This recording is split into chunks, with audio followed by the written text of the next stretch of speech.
I know. And honestly, looking back at the Inman top 5 stories of the year, it was a roller coaster. We had mega mergers, lawsuits, and rule changes that made everyone's head spin. Seriously. So today, we're breaking down the biggest real estate stories of 2025. Let's dive in. Oh, right. Let's start with the rumor mill. Remember back in the spring when everyone was whispering that Compass was going to buy Berkshire Hathaway Home Services? Oh, totally. The industry was buzzing. Reporters were chasing sources, but Home Services CEO Gino Blafari came out and shut that down immediately. He basically said, nope, not happening.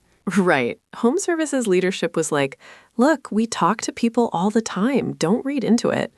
But that was just the appetizer for the main course. Exactly. Because just 6 months later, in September, the real bomb dropped. Compass acquired Anywhere.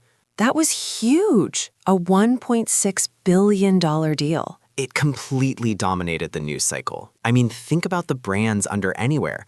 It capped off Compass's rise to the absolute top. The rumors were wrong about who, but right about the move. But Compass wasn't the only one making moves. We have to talk about Keller Williams. Yes, the 42-year-old independent giant. They finally sold an investment stake to Stone Point Capital back in March. Which is interesting because Stone Point also owns CoreLogic, or Cotality, as they rebranded.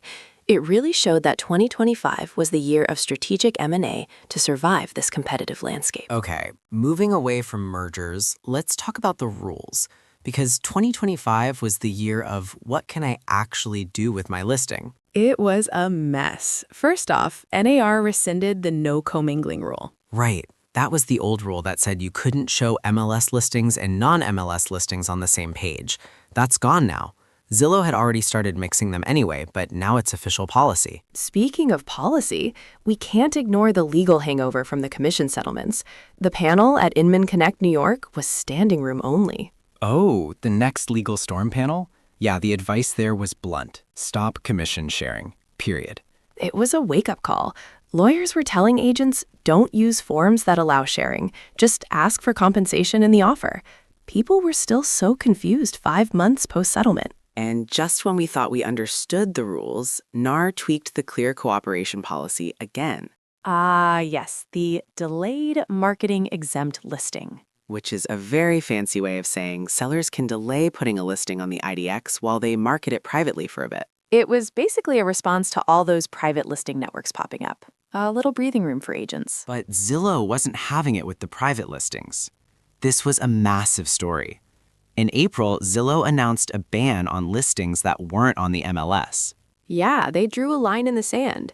They said, if it's not on the MLS and sent to Zillow within 24 hours of marketing, we won't show it. And big brokerages like eXp hopped on board immediately. But not everyone was happy about it. Not happy is an understatement. Compass sued Zillow. The antitrust lawsuit of the year. Compass claims Zillow is using anti-competitive tactics to protect its monopoly. That war is still raging in the courts as we speak. They're arguing over irreparable harm. It's basically the clash of the titans to decide who controls the data. Man, what a year. Mergers, bans, lawsuits. 2025 was not boring. Definitely not. And we'll probably get the verdict on that Zillow Compass fight early next year, so stay tuned. For sure. That's Inman's top 5 for 2025. If you think we missed a bigger story, let us know in the comments. Thanks for listening. See ya.